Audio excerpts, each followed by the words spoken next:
আমরা কি ভুলে গেছি ভাষা আন্দোলন? আমরা কি ভুলে যাব 26শে মার্চ? আমরা কি বলবো যে 71 আমাদের অংশ ছিল না? বিকজ কয়েকটা বাচ্চা পোলাপান যাদের বাংলাদেশের ইতিহাস সম্বন্ধে কোনো আইডিয়া নাই, বাংলাদেশের কালচার সম্বন্ধে কোনো আইডিয়া নাই, তারা বলবে 71 বাদ, বাংলা 71 ভুলে যাবো, আমরা বাংলাদেশ ভুলে যাবো জাস্ট বিকজ কয়েকটা বাচ্চা পোলাপান যাদের ইতিহাস কালচার কিছু সম্বন্ধে কিছু জানে না, তারা বলবে যে আমরা নতুন বাংলাদেশ করবো, আমরা সেকেন্ড থার্ড ফোর্থ কত নাম্বার রিপাবলিক করবো, রিপাবলিকের নাম্বার পর্যন্ত তারা জানে না। তাদের কথা শুনে আমরা পুরো বাংলাদেশের ইতিহাস ভুলে যাবো। ফাজলামি শুরু করেছে। এই পুরো জিনিসটা তরুণদের দোষ না, রাজনৈতিক দলের দোষ না, কারোর দোষ না। এই যে কথা হচ্ছে বিএনপির লোকজন লুটপাট করছে বা চান্দা তুলছে, কেন ভাই আইন শৃঙ্খলা বাহিনীকে কেউ থামিয়েছে?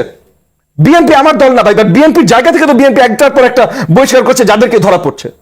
কিন্তু আইন শৃঙ্খলা বাহিনী বাদ দেন, মিডিয়া যদি নতুন সরকারের সাপোর্টে যে এই যে দলটা আসছে, এই সরকারি সাপোর্টে যে দলটা আসছে, এদের নামে রিপোর্ট পর্যন্ত করতে ভয় পায়।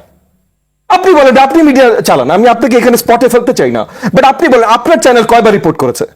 এই যে আপনার শোতে বসে বা যে কোনো শোতে বসে বড় দেখে বলেছে এখানে বিএনপির লোকজন করছে, ভাই আমি না করছি না, কিন্তু তারা বহিষ্কারও করছে, সেখানে তাদেরকে আমি সাধুবাদ জানাই।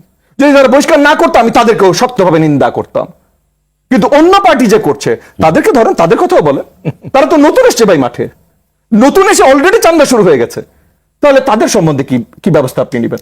তারা এই যে বিশাল করে একটা আয়োজন করছে, এই আয়োজনে ফান্ডিং করতে আসছে, তারা এইটা পর্যন্ত বলেছে যে তাদের ফান্ডিং করতে আসছে, তারা বলতে পারছে না কারণ এখানে সিক্রেসি আছে। কেন ভাই? এতদিন তো আমরা এগুলো নিয়েই কথা বলছিলাম, যে সিক্রেসি কেন আছে? আমি বিএনপির কাছে জানতে চাই তাদের ফান্ডিং করতে আসে, আমি জামাতের কাছে জানতে চাই তাদের ফান্ডিং করতে আসছে, কারণ প্রত্যেকটা টাকা ফান্ডিং তুলতে রাশেদ জানে, আমি জানি আমাদের কি অবস্থা, মানে মাথার ঘাম কোথায় পায়ে ছুটে।